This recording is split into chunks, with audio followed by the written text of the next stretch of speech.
Apocalipse 22, versículos 17 e depois 20. A gente já vem trabalhando este versículo durante primeiro tema de Apocalipse que a gente resolveu trabalhar. Penso que há 2 semanas atrás, esta é a 3ª semana. E se a gente for trabalhar todas as 7 igrejas, então a gente tem mais 4 semanas pela frente. Isso vai depender de vocês. Se a gente abordar as outras 4 igrejas e entrar no capítulo 4 direto de Apocalipse, trazendo uma proposta já de caminho também, a gente vai decidir juntos, mas eu presumo que vocês hão de querer estar trabalhando igreja por igreja. Amém? Diz assim o versículo 17: o Espírito e a noiva dizem, vem. Aquele que ouve, diga, venha. Aquele que tem sede, venha. E quem quiser, receba de graça a água da vida. Agora o versículo 20. Aquele que dá testemunho destas coisas diz, era João que estava dando testemunho. Certamente, era Jesus que estava dando testemunho, perdão. Certamente venho sem demora. Aí é João que responde, amém. Ó Maranata. Em outra versão, ora vem, Senhor Jesus. Amém? Podem sentar, amados, no nome de Jesus. E caso vocês queiram acompanhar ainda a leitura hoje, capítulo 2 do mesmo livro. A gente já está falando aqui da 3ª igreja. A gente falou da igreja apostólica, não é? Depois a gente falou da igreja de Esmirna, a igreja de Éfeso, de Esmirna, e hoje nós estamos falando da igreja de Pérgamo. E o capítulo é o 2 e o versículo é o 12 até o 17, para os que queiram acompanhar. E diz assim: ao anjo da igreja que está em Pérgamo, escreve.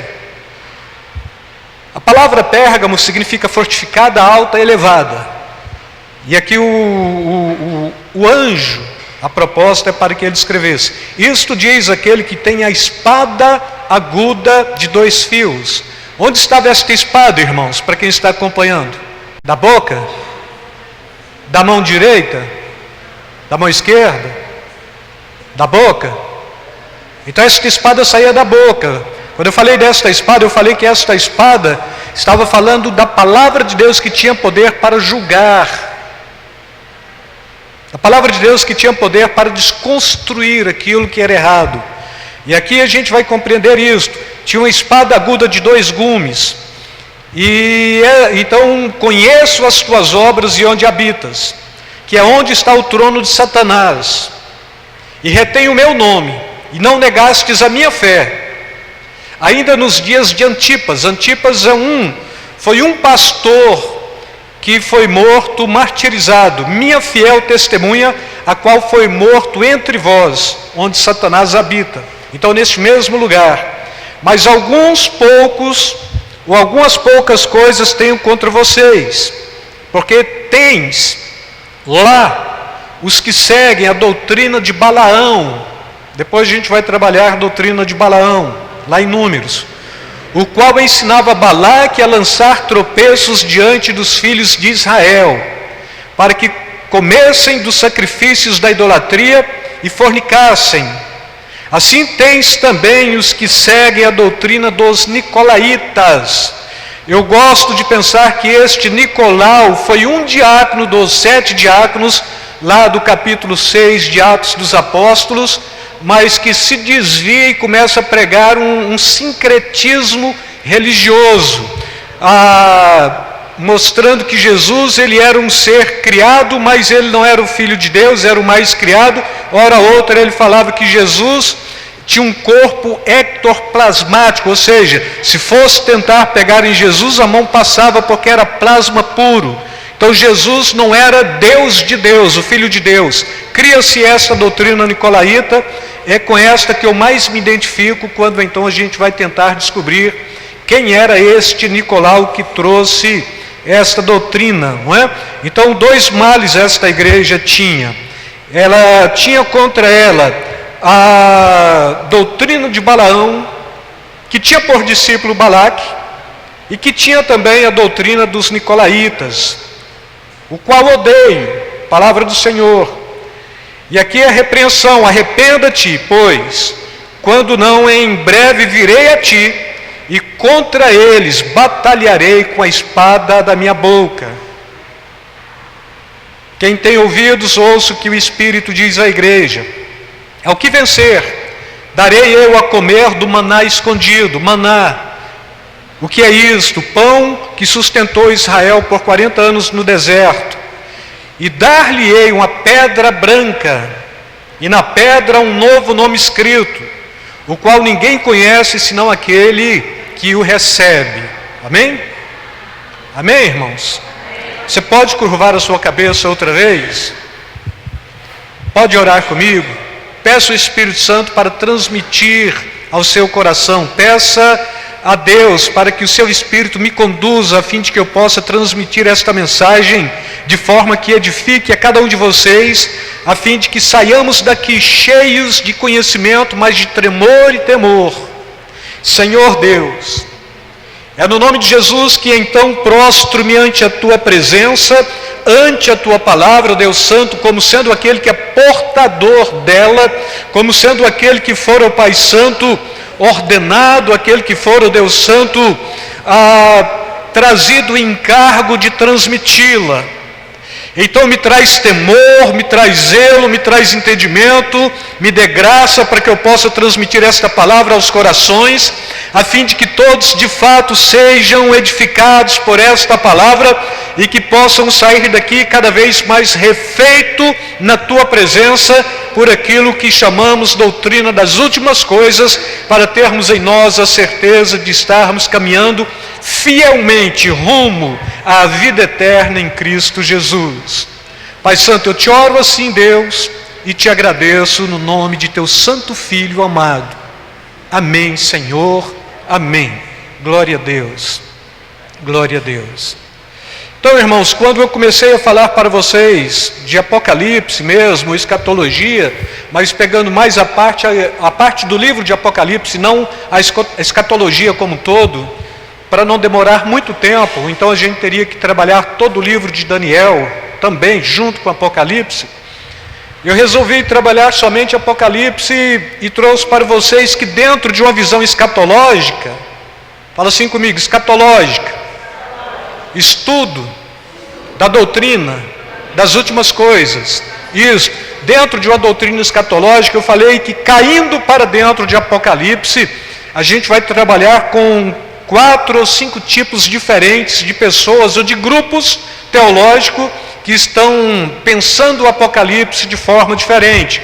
A gente vai trabalhar com os preteristas, a gente vai trabalhar com os idealistas, a gente vai trabalhar com os futuristas, com os históricos, e a gente vai trabalhar também com os dispensacionalistas. Ou seja, quando você lê o Apocalipse, se você tiver uma visão preterista, esta visão apocalíptica é uma noção de que tudo que está escrito no livro de Apocalipse passou, não é para nós, é alguma coisa que já foi vivido e remontado na história passada. Para o grupo idealista, o livro apresenta uma descrição simbólica da luta entre o bem e o mal, é um tipo de yin yang, é um tipo de zoroastrismo também. Então precisa de uma força do mal e uma força do bem, porque estas duas forças de igual teor, mas uma do bem e outra do mal, traz equilíbrio. Só que a Bíblia diz que não é assim. Deus é soberano sobre tudo e Satanás é um anjo que caiu por rebeldia. Então não tem força do bem e do mal, senão que a igreja é constituída para combater as obras das trevas. Aí sim existe uma força do bem e do mal. A igreja que ora e que santifica, a igreja que se consagra, que vive em união e unidade, é uma igreja poderosa e é uma igreja que hora ou outra ela pode estar afrontando as trevas e prevalecendo. Mas a igreja que não ora, a igreja que não santifica, a igreja que não tem unidade, a igreja que não vive em comunhão, em comunidade, a igreja que não esmera na palavra do Senhor, é uma igreja que quando precisa confrontar as trevas, volta envergonhada porque as trevas prevaleceu. Porque o diabo não brinca de ser diabo, ele é diabo. E a igreja, muitas vezes, nos achamos na condição de relativizarmos ou então de darmos um tempozinho para a gente refazer as forças e repensar o nosso conceito, e todas as vezes que o povo de Deus para, as trevas triunfam. Isto tem a ver com Deus? Não, porque Deus, um sopro do seu hálito acaba com tudo. Mas a igreja foi posta na face da terra com a missão: proclamar e anunciar o reino de Deus, falar para os perdidos que há salvação, falar para os enfermos que tem cura, falar para os que estão chafurdados no mundo das trevas que há uma possibilidade de luz, falar para o que está ferido, tanto ferido de alma quanto ferido no corpo, que o Espírito Santo é lenitivo e pode terapeuticamente restaurar e curar. Então a missão da igreja é esta. Para os idealistas, este livro apresenta somente uma dimensão simbólica, e aí a gente descarta isto. Para os futuristas, tudo que aconteceu no livro de Apocalipse são histórias futuras que ainda estão muito longe de acontecer, que talvez sequer vai acontecer. Para os históricos, estas visões se cumpriram tais como os preteristas: cumpriu-se tudo no passado, ou cumpriu-se tudo de hoje até o início do cristianismo, passado também, mas um passado cristão. Mas quando a gente fala para os dispensacionalistas, estes fatos, eles aconteceram lá na Ásia com a visão de 7 anjos, mas que cronologicamente cada igreja representava uma fase ou um tempo bem propício em que estava acontecendo aquilo que tinha sido profetizado lá atrás. Por obrigação espiritual, eu sou dispensacionalista. Mas na sua condição total, não, eu sou um pouco mais amplo ainda, porque eu compreendo que de fato as 7 igrejas da Ásia Menor são 7 fases bem distintas nesta cronologia de 2000 anos, mas que em todo o tempo cada igreja pode estar vivendo uma das fases também. Se falar, olha, a última igreja do Apocalipse é a igreja de Laodiceia, o direito do povo, e nós estamos vivendo o período de Laodiceia, eu posso compreender isso. Olha, às vezes nós temos o nosso período de Laodiceia, onde o povo manda, e Deus só obedece. E o pastor, se tiver juízo, ele vai falar para a igreja: o cliente sempre tem razão, porque em qualquer prestação de serviço acontece isso. O cliente sempre tem razão. Mas quando eu discordo desta visão ainda para o nosso contexto, é porque por aqui no nosso meio, eu ainda não acho que nós temos razão. Não me acho como um prestador de serviço e nem vejo vocês como estando aqui à busca de um produto de consumo que está sendo oferecido. Mas vocês estão aqui como adoradores, como gente que tem juízo, como gente que quer ser conduzido pela palavra de Deus, como gente que de fato tem o norte espiritual pela palavra de Deus. Como eu falo sempre, não por sonhos, não por profecias, senão que Deus pode dar sonhos e profecias, mas pela palavra de Deus. Se todo sonho que eu tiver base bíblica, ele é um sonho que talvez eu tenha garantia. Se toda profecia que eu trouxer tiver uma base bíblica, exortar, consolar e edificar, não o aspecto futurístico da profecia, e isso passou, então eu creio que então tem base bíblica também. Caso contrário, o Senhor me mostrou que você vai sofrer, porque eu tive um sonho, e este sonho você estava assim, assim, assim, assim. Eu vou pedir para esta pessoa parar de sonhar, como eu já pedi, e como já falei, eu não gosto de sonho, a não ser que seja aquele sonho de fato dado pelo Espírito Santo, que com muito juízo, assim como o anjo que traz a revelação para João, ele fala: olha, agora você vai ao anjo da igreja e você fala. Então você não vai na igreja, você vai no anjo. Alguns propõem que o anjo da igreja era um anjo, era uma proteção espiritual. Outros propõem que o anjo da igreja era o pastor local. Eu não gosto de ser considerado como anjo, mas eu gosto de ser considerado como pastor.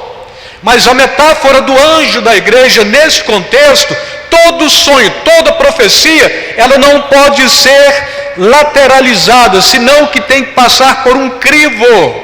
Então, pastor, eu sonhei. O que você sonhou? Sonhei acerca do irmão fulano de tal. Conta o sonho.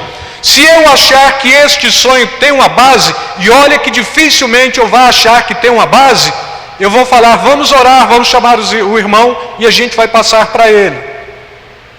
Caso contrário, nem você vai falar com ele. E se você falar, está desautorizado por mim, porque vai soar mais como fofoca, intriga, revanchismo, do que edificação espiritual. Então eu não posso sonhar? Não, você deve sonhar todos os dias, porque uma das promessas da descida do Espírito Santo é que sonharíamos, mas sonho para a sua edificação, não sonho para a edificação do outro, porque o mesmo Espírito que habita em você e que te edifica através de sonhos, fala, o mesmo Espírito, fala comigo, que habita em mim e me edifica através de sonhos, também habita na vida do meu irmão, que o edifica através de sonhos. Amém? Eu acho que isso está resolvido. Então, quando se fala do dispensacionalismo, eu creio que nós estamos vivendo uma fase da história da igreja profetizada aqui, e a igreja de Pérgamo significa fortificada, alta, elevada. Por quê, irmãos? Porque ela estava edificada em cima de um monte. E nesta cidade, este monte chamava-se Panteão. Pan vem de tudo e todos. E quando fala Panteão, está falando do contexto de deuses. E ali celebrava todos os deuses e tudo aquilo que presumia ser Deus.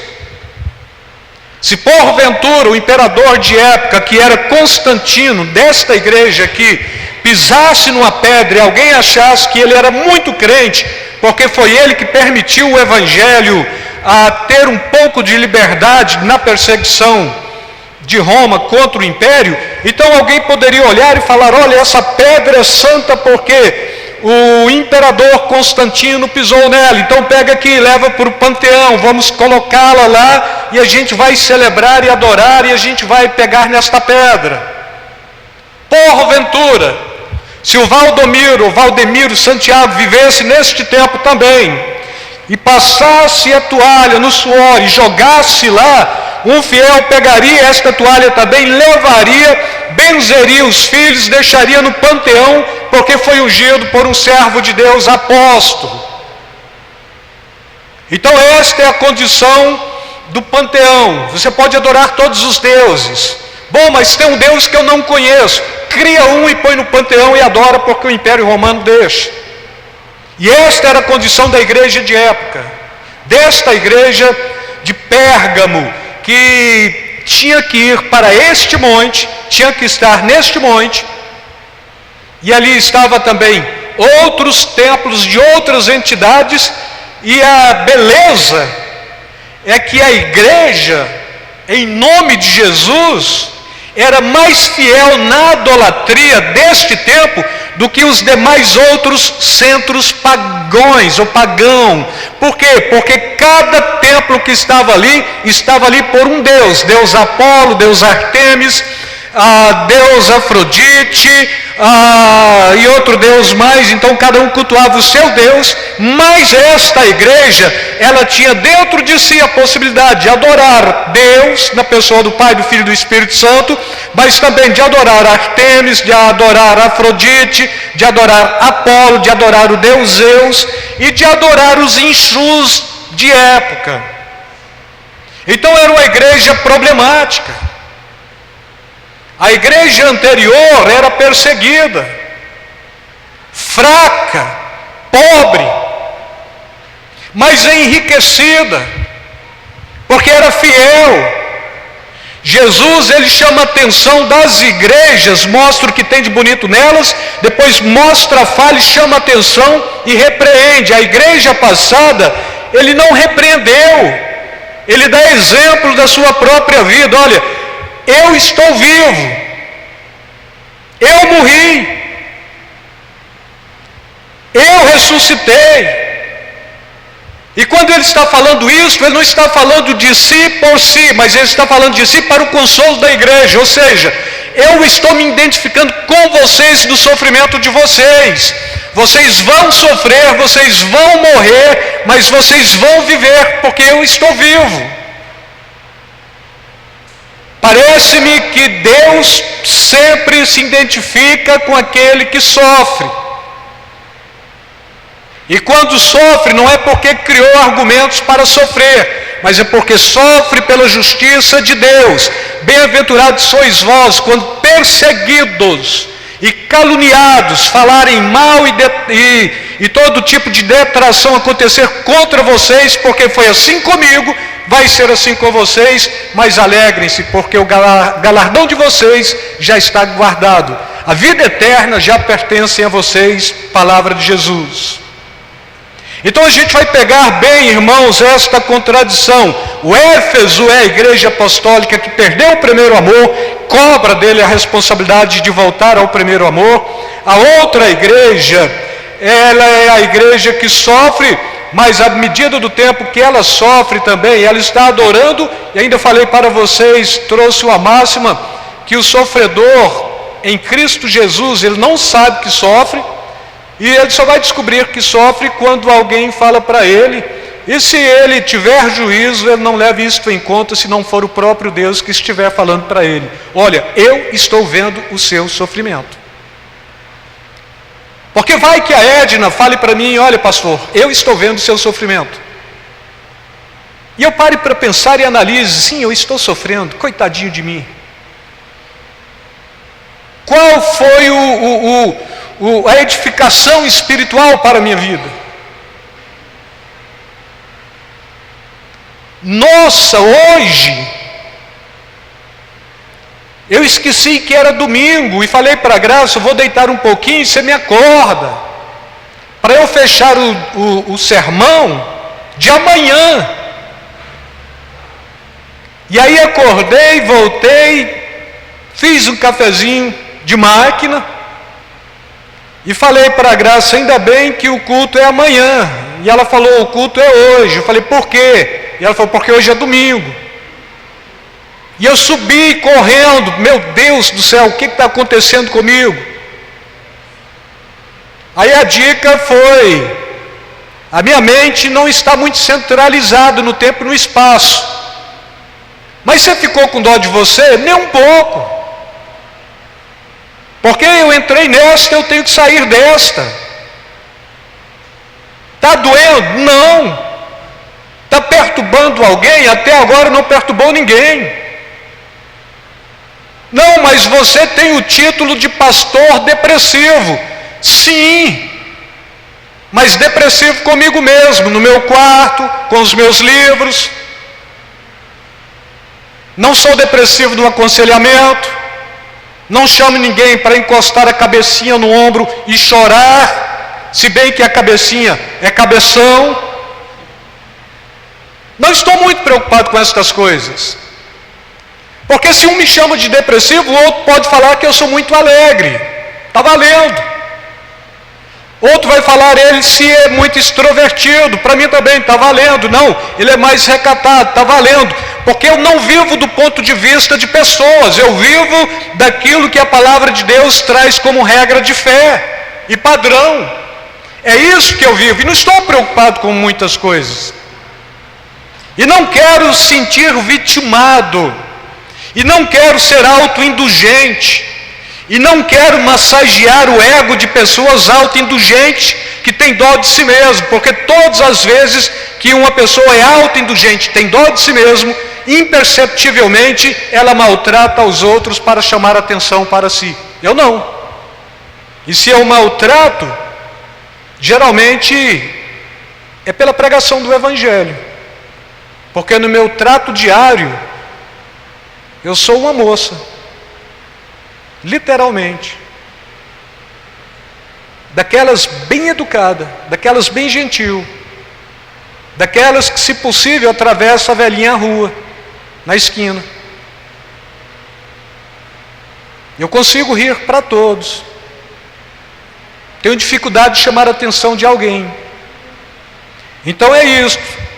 E assim, quando a gente vai remontar esta estrutura para dentro da igreja sofredora, o cristão que sofre por amor do reino, ele não sabe que ele é vítima de sofrimento. Ele só sabe que ele está combatendo.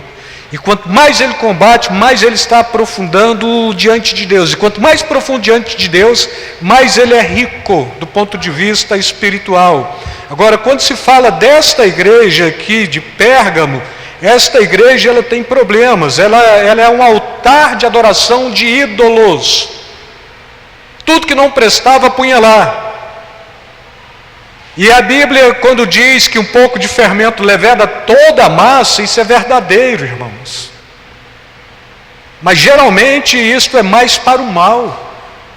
Senão, quando da parábola de Jesus, que a mulher, ele tentando trazer uma parábola acerca do reino de Deus, a mulher que faz o pão, amassa o pão, põe o fermento, põe no forno, sai, volta, o pão cresceu e ela não sabe como. Se não esta passagem, então este é o bom fermento. É o único, não é? E aí a gente vai perceber assim, se o fermento ele leveda toda a massa, intriga, faz a igreja entrar em intriga com todos, faz. Fofoca de um leva todos a fofoca, leva. Idolatria de um pode correr o risco de levar um grupo de pessoas rebeldes para a idolatria, sim. Apostasia, que é o desvio rebelde da fé genuína, pode levantar um grupo de apóstatas dentro da igreja? Sim. E o que a gente tem que fazer? Aí a palavra está aqui, o próprio Jesus, ele está falando nesta passagem, que quem está falando de fato é aquele que tem a espada de 2 gumes afiada, para cortar o mal, para combater a fofoca, para ferir o que tem ferido pessoas com intrigas, para fazer a verdade prevalecer, para falar que o ídolo é só ídolo, ele não edifica, ele não salva, para destruir tudo aquilo que não serve para o seu reino. E nesta igreja, quais os 2 grandes problemas? Os 2 grandes problemas, Balaão e Nicolau. Um que induz como destruir o povo de Deus, e o outro que faz uma má interpretação de Jesus. E por ser Nicolau, então toda a entidade que eles celebravam encaixa bem dentro do conceito dos nicolaítas, e todas as entidades que eles adoravam também encaixa bem dentro da doutrina de Balaão. Agora, por quê? A gente vai falar sobre isso também, irmãos. Quando a Bíblia diz que um pouco de fermento leveda toda a massa, tá, doutrina de Balaão. A doutrina de Balaão citada por Jesus é relativo ao profeta que a Bíblia lá atrás, no Números, livro de Números, capítulo 22, ora chama ele de profeta, ora chama ele de vidente.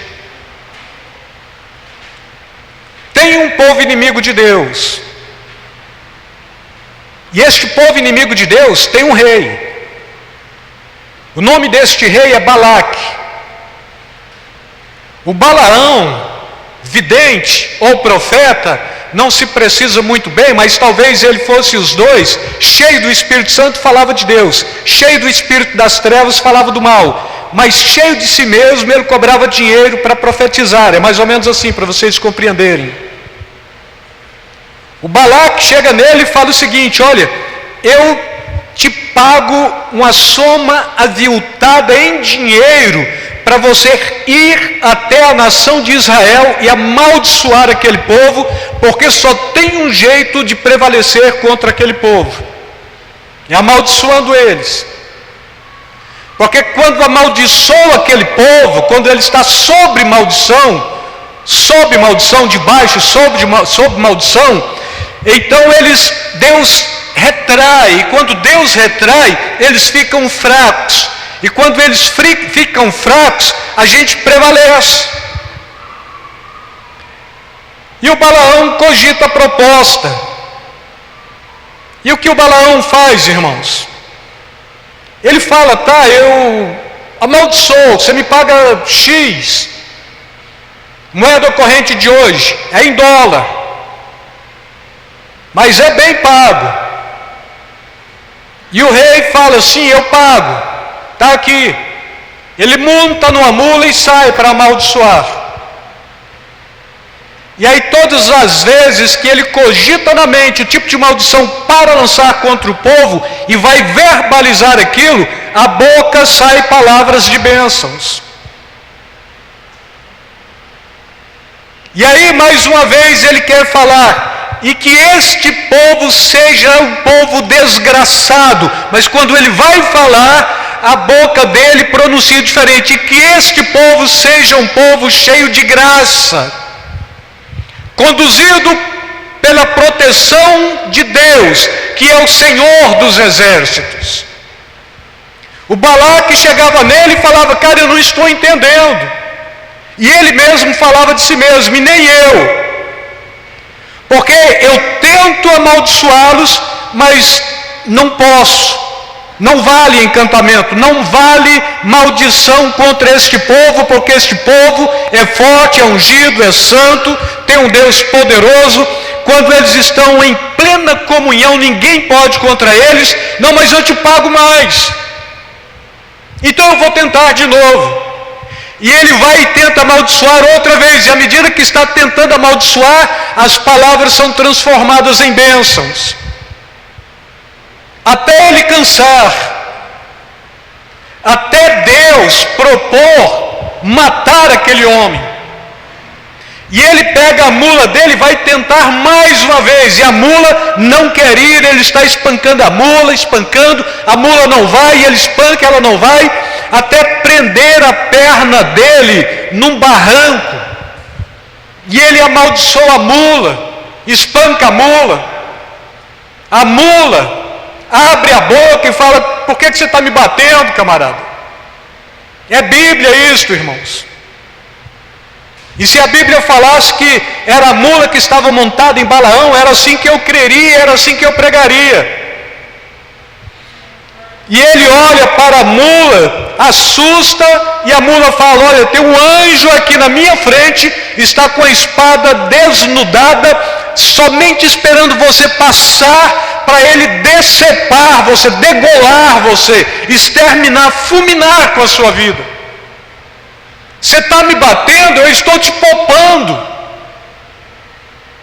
Aí esse camarada entra numa crise existencial, ele arrepende, mas ele é avarento.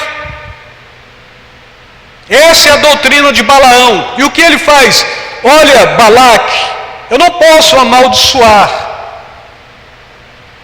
Para que vocês, moabitas, possam ter um pouquinho de capacidade de lutar contra este povo, eu vou te dar uma dica. Prestem bem atenção, irmãos, o quanto isso é sério. Pega os seus jovens, bonitos, lindos, 1,80 m, loiro, se é que tinha no Oriente, olhos claros, sarado. Pega as mulheres também, marombadas, estas que fazem uso de asteroides ou esteroides anabolizantes, e fica um corpo musculoso e a voz fica grossa, mas é sarada, é bonita. E pega elas também, aí leva os jovens para lá e relaciona, faz esses jovens relacionar com as moças de lá e faz estas moças relacionarem com os rapazes de lá, porque então vai haver um misto. Vai profanar, vai misturar, o santo e o profano estarão andando juntos. Mas me paga por isso, porque eu não posso amaldiçoar, mas estou dando uma boa dica. Então esta igreja que João está escrevendo também, é idólatra do ponto de vista da avareza, servia a Mamon. E esta era a maldição de Balaque. E o que esta igreja tem a ver com isto? É que havia uma possibilidade de envolver o santo e o profano juntos para celebrar a Deus. E não funciona assim. O povo santo celebra a Deus. E não tem meio termo. O povo santo é forte. O povo santo é protegido. O povo santo triunfa sobre as trevas. Povo santo, aí a Bíblia diz, não é enganado por ninguém, porque tem a mente de Cristo. Povo santo pode até chorar, mas eles compreendem biblicamente, a alegria vem ao amanhecer. Povo santo é santo porque vive em unidade com Deus e vive em comunidade com os fiéis, ou seja, o povo está junto, sim, celebrando a glória de Deus, sim. Então este povo é santo. Se eu penso em cometer algum tipo de profanação, eu penso duas vezes, porque eu estou visualizando a comunhão com um santo do Senhor. E se ele é um santo do Senhor, eu também sou. Então esta minha mente profana vai se converter a amar. Porque eu não posso profanar, eu não posso ficar fragilizado. Não existem outros deuses na minha vida. Não existe Mamon na minha vida. O maior conflito do cristão hoje é tentar anular esta entidade, este Deus demiurgo, pequeno, insignificante, chamado Mamon, porque é coisa estranha. O crente, quando não era crente, estava resolvido financeiramente, aceita a fé cristã, fica avarento. Aí Paulo fala, é a raiz de todos os males. E aí em outra carta Paulo fala, é idolatria, mas a gente fica avarento, porque eu sou filho do rei, eu tenho que comer o melhor da terra, eu fui posto não por cauda, mas por cabeça. Aí Deus não está falando isso para você, Deus está falando isso em uma outra aliança para um outro povo, que de época era uma religião nacionalista, judaísmo. E a gente fica empolgado. E aí sempre a doutrina de Balaão vai nos pegar. Porque um pouquinho de avareza no coração do crente resolve todos os problemas. Um pouquinho de vaidade no coração do crente resolve todos os problemas. Bom para a igreja? Não, para o diabo. Porque enquanto o crente está simples, prudente, santo, coerente, vivendo em comunhão, em unidade perfeita, o inimigo não tem chance. A Eva estava só quando foi aliciada pela serpente. Então o crente não fica em casa, não, mas é que eu sou desigrejado. Então engreje-se novamente, se existe esta palavra. Não, é porque hoje eu não quero ser mais alguém que vive do ponto de vista do pensamento de outros. Eu acho mais viável viver solícito, mas à distância. Deus não habita neste negócio. Não, mas tem aqueles que vivem congregados e eu vivo segregado. Deus não abençoa o segregado. Deus ministra suas bênçãos na comunidade dos santos. Segregação não vale. A igreja errou quando criou monastérios para pôr padres segregados lá dentro, enquanto o mundo estava perecendo por falta de entendimento da palavra. Então ninguém fica segregado. Enquanto em santidade não valia encantamento, não valia palavra de maldição, não é? Contra o povo santo do Senhor não há brechas. Você é santo, sou, não tem brechas na sua vida. A maldição lançada, ela não encontra espaço no seu coração. Você é de Deus. A estratégia de Balaão foi vital para enfraquecer o povo. Fala assim: Balaão não pode entrar nem na minha mente, nem na mente da minha família, nem na mente da minha comunidade. Amém? Condição da igreja, irmãos. A Esmirna, ou qual o nome da igreja? Pérgamo. Obrigado. Sem esboço eu fico meio complexo. A igreja de Pérgamo, ela tinha probleminhas que a gente chama de solução hoje. Era uma igreja rica, muito rica, sofisticada, melhor do que os anfiteatros gregos, bem vista pelo imperador romano, bem vista pelo senado romano, que era a elite de época, e bem visto pela elite a gente chama de aristocracia romana também. Era situado em uma região alta, estava vinculada a muitas outras religiões pagãs que prestavam cultos ao imperador, um lugar chamado Panteão, tudo e todos os deuses, saindo na frente de muitos movimentos pagãos e idólatras que também celebravam a imagem do imperador romano e as outras entidades, fossem elas egípcias, fenícias, gregas ou latinas. Era esta a igreja que daqueles dias o anjo do Senhor, ou o próprio Jesus, tem que falar para ela. Nos dias de hoje, esta igreja, Pérgamo, ela traz aquilo que a ciência política, não é nem a ciência teológica, a ciência política, chama de erasmiana. O que é uma igreja erasmiana? É uma igreja que está envolvida com o Estado o tempo todo. Ela é governada pelo Estado, ela é paga pelo Estado, ela vive para anunciar o Estado, é o Estado que manda nela, é o Estado que determina a forma de culto que ela tem que praticar no meio dos fiéis.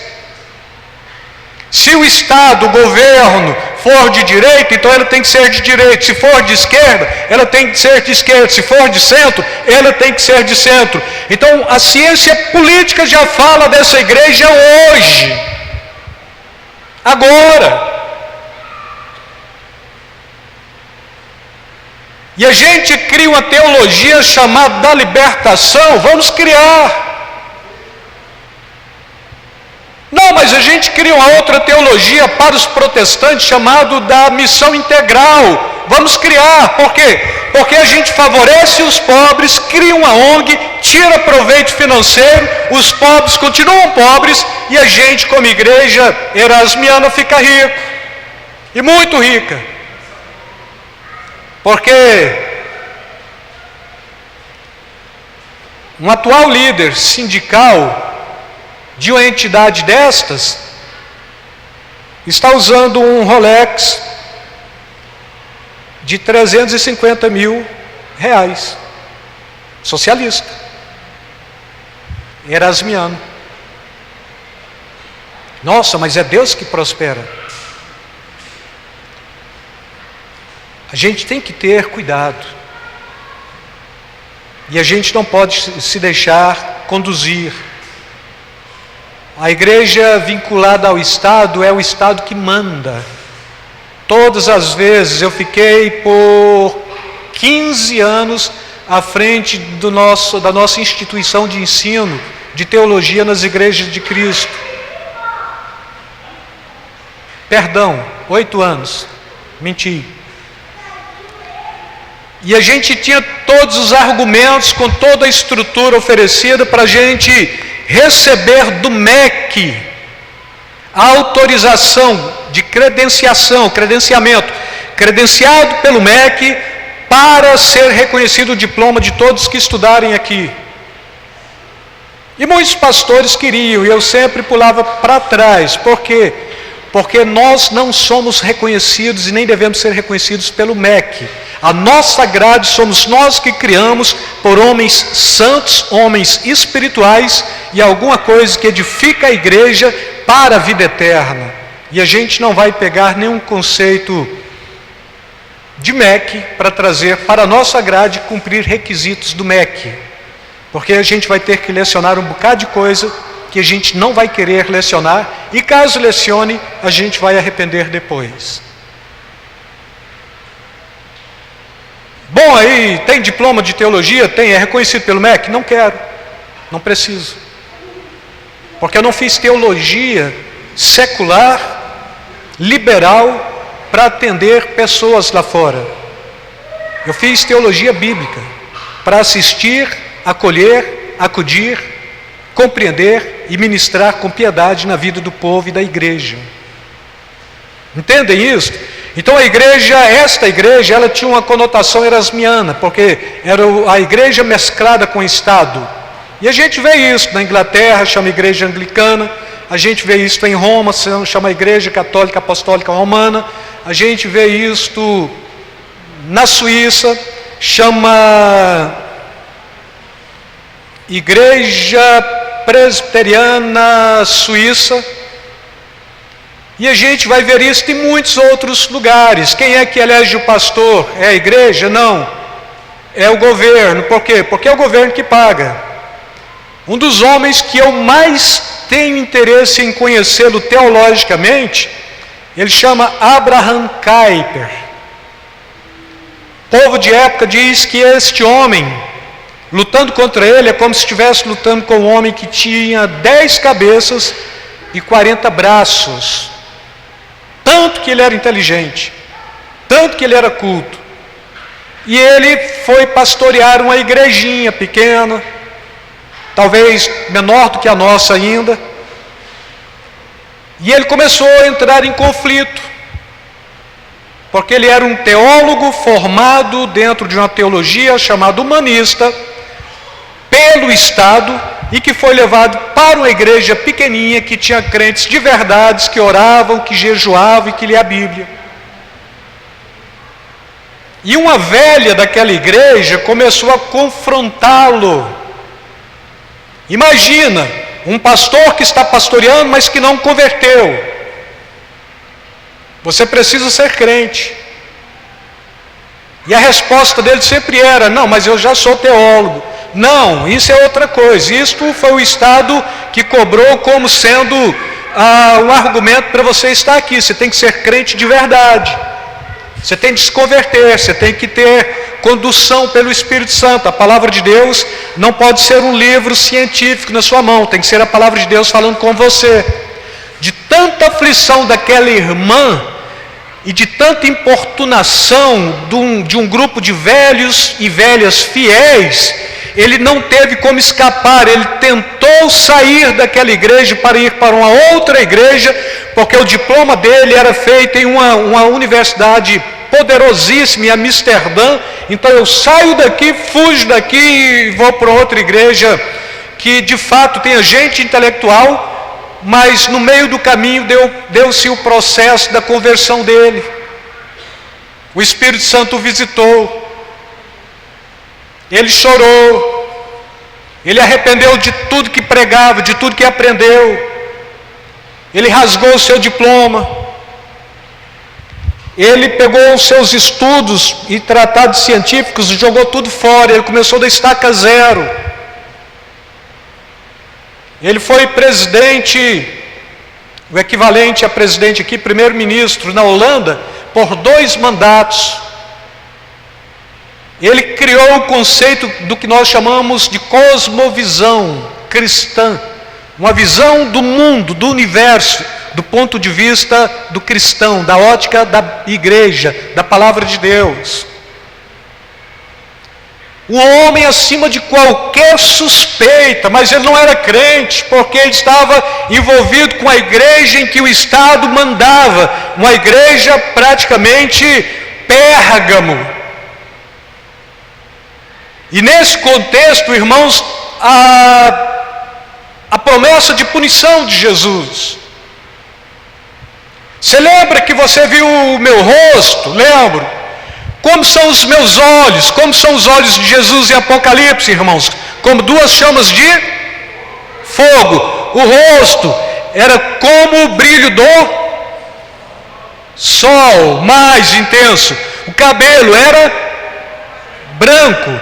Da boca saía uma espada afiada. Ele estava vestido com vestes talares, ou seja, compridas. Tinha um cinto de ouro pelo meio do peito, que era o cinto sacerdotal. Os seus pés eram como latão reluzente, fala de poder. Então ele está falando: olha, está vendo esta espada que vocês viram saindo da minha boca, que é aguda?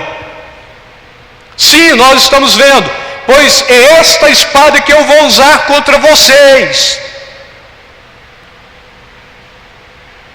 Vocês têm que se endireitar pela palavra, porque esta espada, ela corta de um lado e do outro. Então, se você está negligenciando para a esquerda, ela vai cortar. Se você está negligenciando para a direita, ela vai cortar. Se você tem a língua grande, ela vai cortar. Se você tem um ouvido exagerado, ela vai cortar. Se os seus olhos veem além do visível, ela vai furar os seus olhos. Você tem que ser crente de verdade, crente na palavra, crente segundo a igreja de Deus, segundo a promessa do Evangelho. Você não pode trazer ideologias para o seu bojo intelectual, mas você tem que ser um adorador, crente santo e puro.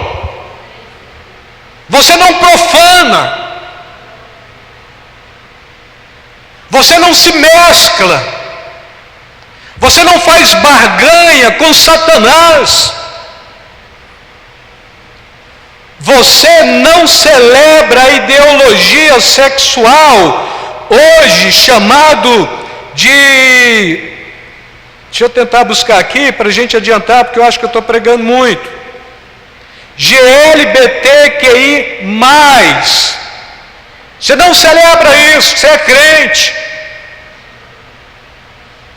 Então não tem gays, não tem lésbicas, não tem bissexuais, não tem transgêneros, não tem o queer, que é o que eles chamam de queer, que significa qualquer coisa intersexual, assexual ou pansexual. Você não tem nada disto. Você é homem e você é mulher. A função de homem e de mulher é se apaixonarem de forma coerente, correta, ter uma família e ter uma produção de filhos para celebrar o Senhor. Está fora disso? Cai fora. Aí a gente vai falar: bom, mas o que tem isso a ver com aquela igreja? Irmãos, na mitologia grega, na teogonia, tem uma deusa que a gente chama de Afrodite, deusa da sensualidade, da procriação, do sexo, do amor. E tem um outro deus chamado Hermes, que é posto como o anjo emissário. Hermes, do termo hermenêutica, William. Então Hermes remonta a hermenêutica. Hermenêutica, forma bíblica, hermenêutica bíblica, ou santo, ou sagrada, forma adequada de estudar escritos antigos e sagrados. Bom, e fora disso, na cultura grega, o Hermes, ele surgiu como mensageiro. E Afrodite, ela resolveu trair um outro deus com Hermes. Compreendam? Hermes, o deus Hermes, Afrodite, a deusa Afrodite. A junção dos dois, a maldição de Zeus, não Deus, Zeus. Tudo que sair de Hermes e de Afrodite será hermafrodite. O que é hermafrodite? Tem dois sexos. O que a gente tem presenciado hoje, irmãos? Homens aprisionados no corpo de mulher. E aí, o que você vai fazer? Vou levantar um dinheiro. Tem um cantor gospel aí que era cantor, agora é cantora, que foi lançado no programa do Raul Gil. Eu não vou lembrar o nome dele. Mas está uma moça linda de morrer.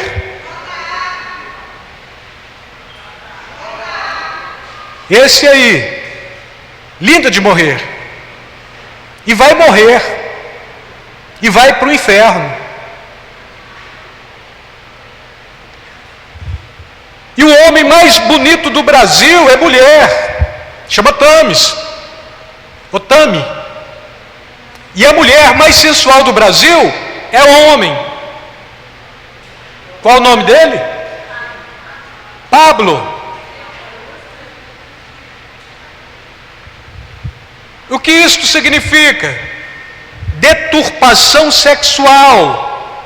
Teologicamente falando, uma ideologia hermafrodite. Bom, mas eu sou pansexual. Tem esta cultura pansexual. O que é um homem pansexual ou uma mulher pansexual? É um ser humano que começa transando com seres humanos, depois vai passar a transar com animais e depois vai transar com a natureza. Não sei como, mas é isso. É escandaloso isso, irmãos. É duro pregar isso para vocês, duríssimo, mas tem que falar isso? Tem. Por quê? Porque a nossa sociedade está caminhando assim e nós estamos aceitando com naturalidade. Bom, mas a homofobia me leva para a cadeia. Você não vai ser homofóbico, porque você não vai sair batendo nesta gente. E se vir para o nosso meio, a gente recebe com muito amor. A nossa igreja é inclusiva? Não, nossa igreja é exclusiva, é para crentes. Mas quando ela é inclusiva quando Jesus te aceitou, te lavou, te purificou, te santificou e te fez exclusivamente filho dele. E se essa gente vir para o nosso meio? E há de vir, irmãos, porque o que tem são gente mutiladas que vai chegar à realidade plena e absoluta a qualquer momento, vão perceber que estão errados e vai procurar o amor de Cristo. Quem vai oferecer este amor? A igreja. Mas e quando chegar aqui? Olha, Tereza, eu tenho uma novidade para você. Você quer batizar? Sim, já te discipulei. Mas o seu nome de nascimento e por sua codificação genética, genômica, seu nome é João. E a gente vai ter que chamar de João. Olha, um nome bonito de mulher. Fala aí, gente. Olha lá. Gabriela. Vem para o nosso meio, nós vamos discipular você. Discipulou. Compreendeu a verdade? Compreendi. Está arrependido? Estou. Pois é, Gabriela, agora a gente vai ter que chamar de Sebastião. Porque você é Sebastião. É isto que esta igreja está mostrando, irmãos. E se você pegar esta realidade e tentar encaixá-la hoje, ela cabe certinho no meio da nossa sociedade. Cabe como luva. João, que era Teresa, Gabriela, que era João ou Sebastião. É o que mais a gente encontra. E quais são as consequências disso, irmãos? A consequência é que você é cristão. A consequência é que você não mescla com o mundo. A consequência é que você é santo. A consequência é que Balaão não vai pegar as filhas do diabo e jogar dentro da igreja para pegarem rapazes santos. A consequência é que Balaão não vai pegar os filhos das trevas e jogarem dentro da igreja para pegarem moças santas. A consequência é que todo homem dentro da igreja e toda mulher dentro da igreja está bem resolvida sexologicamente ou sexualmente. Bom, mas eu sou virgem. Glória a Deus, melhor ainda, porque você está mais bem resolvido ainda. Mas eu casei com uma mulher que não era aquilo que eu tinha pensado que ela fosse. Problema seu. Eu casei com um homem que era uma propaganda enganosa. Foi fake. Ele não era aquilo que ele prometeu ser. Problema seu. Porque se fosse enquanto problema da igreja, a igreja estaria conduzindo você para apresentá-lo santo, íntegro, irrepreensível para o outro ou para a outra. Sempre foi assim. Sempre foi desta forma.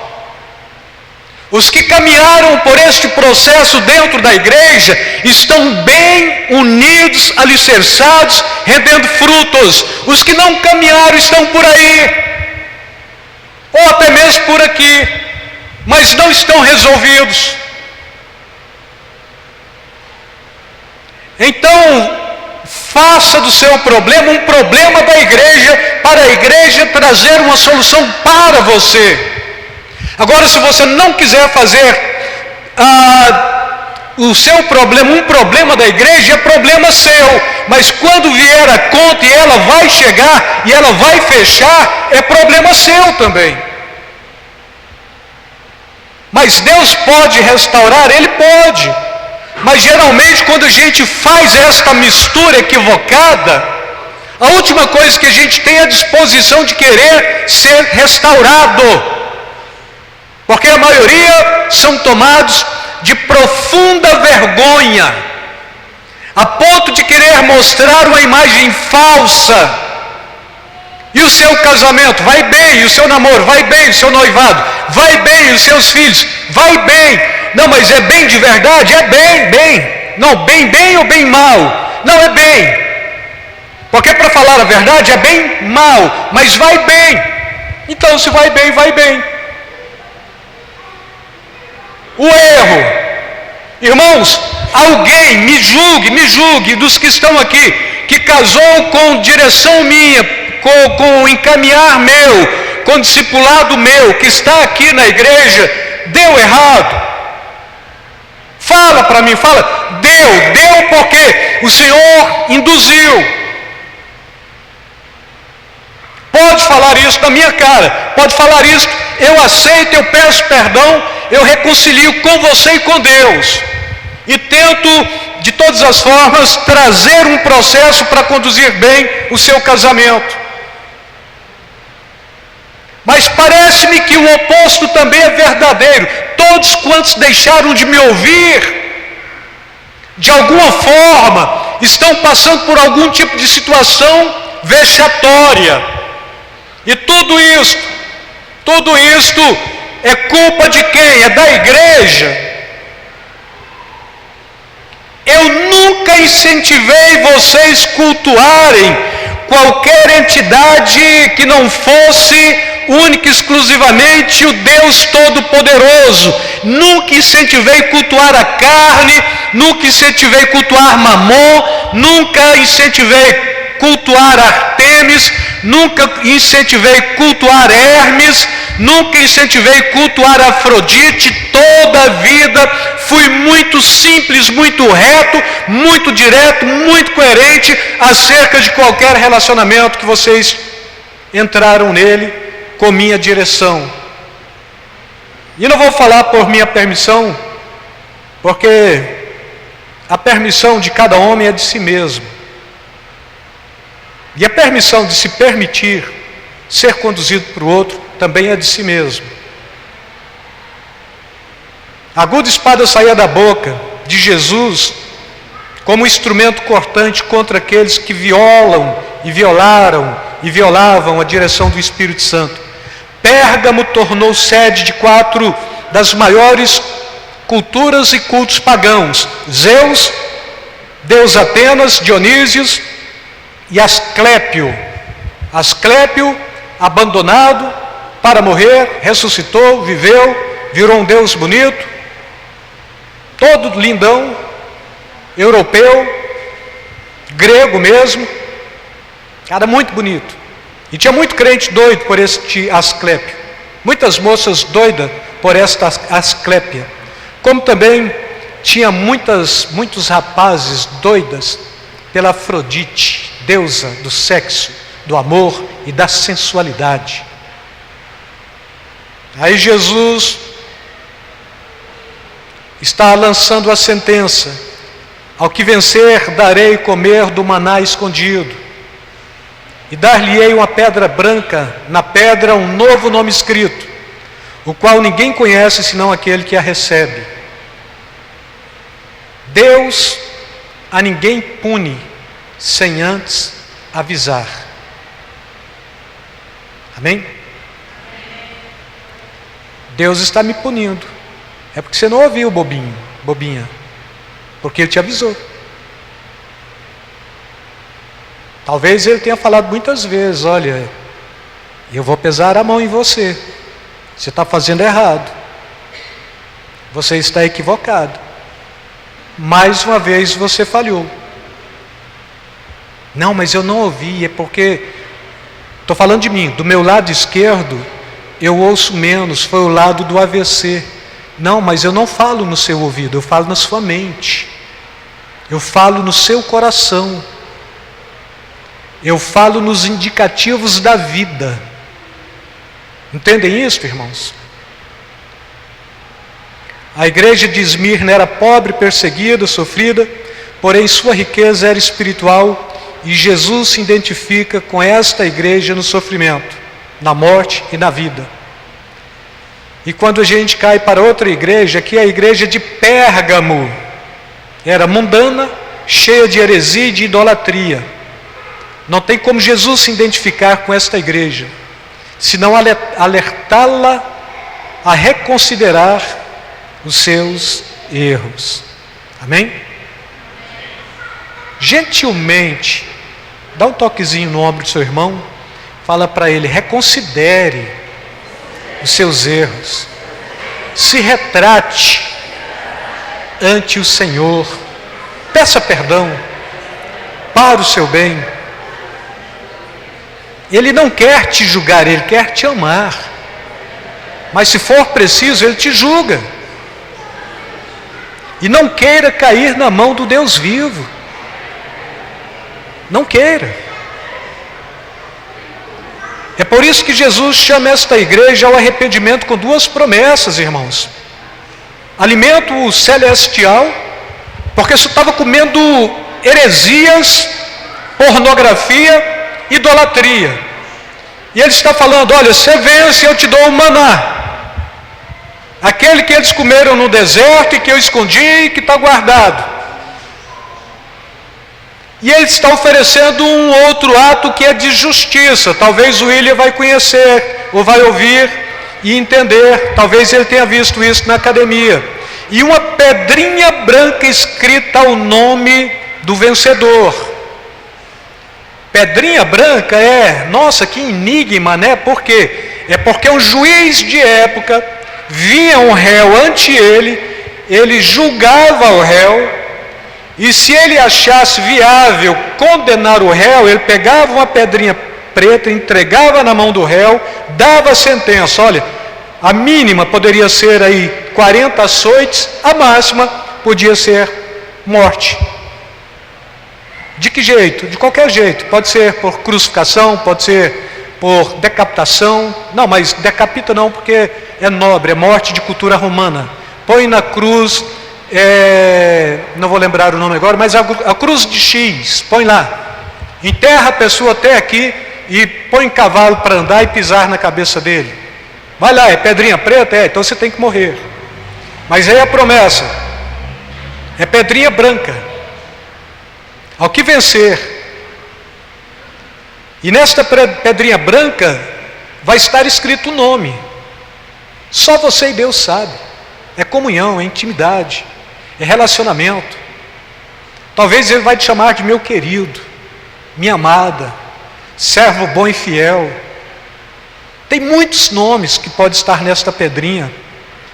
Mas a questão é, irmãos, que a pedrinha branca, ela te isenta da condenação, ela te absolve, traz absolvição. A pedrinha branca te julga inocente, desobrigado da culpa imputada. Alguém te condenou e te culpou. Aí o juiz te dá a pedrinha branca. Olha, você tem esta pedrinha branca. Você não é mais idólatra. Você não é mais avarento. Você não é mais prostituto. Você não é mais alguém que tem ideologia de gênero na cabeça. Você é homem no corpo de homem. Você é mulher no corpo de mulher. Você não é samambaia. Você não é uma criança que tem síndrome de adulto. Você é criança.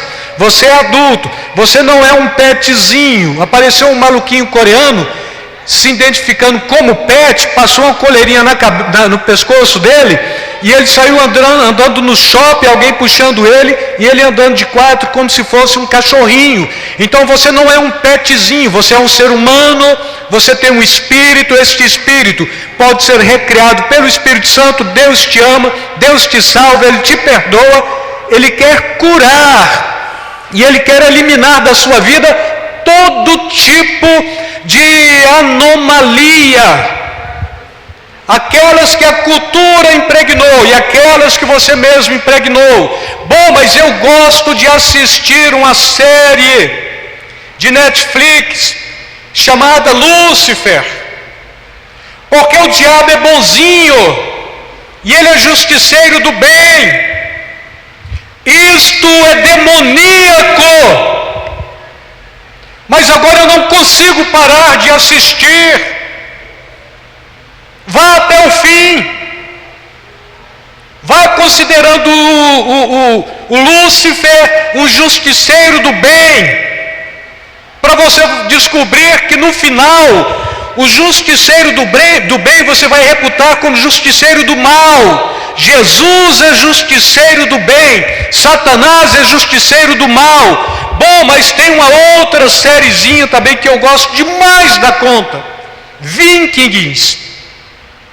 Gosto dos Vikings, porque é a cultura nórdica, e gosto dos Zeus, e gosto do trovão, e gosto do Thor, e gosto do Valhalla, e gosto de tudo isso. Estou assistindo a série todinha também, estou assistindo tudinho porque apareceu um maluquinho que morreu agora, não vou lembrar o nome dele, que ele fazia filmes com estes personagens e que jogava, e as crianças assistiam e assistem absurdamente. Sai deste tipo de perturbação, porque isto vai te discipular, vai te ensinar a ir para o inferno. Se você tem autoridade sobre o seu filho, tira série de Netflix, Lúcifer, tira a série de Thor, tira a série de zumbis. Tem uma série de zumbi aí que já tem um bocado de tempo, porque zumbi é o crente mal resolvido. Ele não é vivo e ele nem está morto, ele anda. E no filme de zumbi, geralmente as pessoas se alimentam de cérebro. O crente mal resolvido tem alguém comendo o cérebro dele, porque ele não consegue se atualizar, ele não sabe o bem, ele não sabe o mal, e ele deixa entrar e vai comendo, aí ele inverte o certo pelo errado, ele pega o errado e faz certo, e ele não sabe mais o que está fazendo, porque o zumbi está sendo consumido o cérebro, a capacidade de pensar, e vocês ficam presos nisto, ignoram a palavra de Deus, não leem mais a Bíblia, e o Netflix está dominando a casa de todo crente. Tem no meu celular.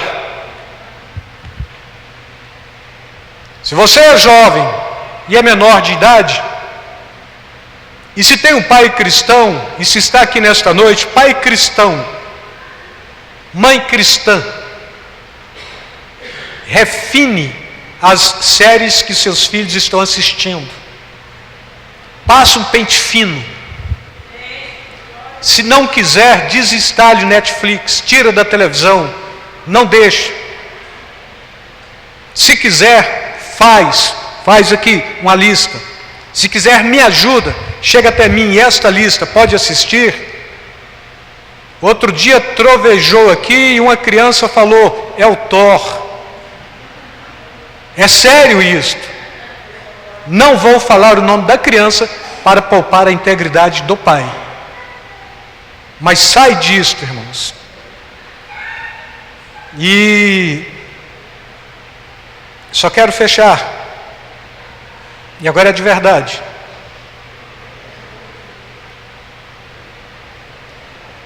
Irmãos, a pergunta é: será que a palavra de Deus está cumprindo? Sim ou não? Será que de fato a palavra de Deus, principalmente no contexto apocalíptico, está se cumprindo?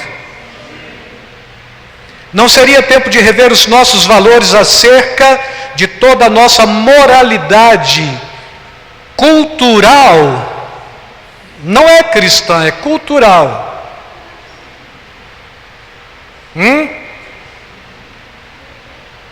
Hollywoodiana. O diabo veste prata.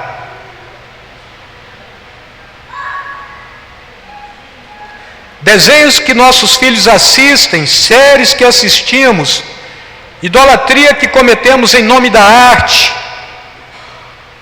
do cinema e do entretenimento.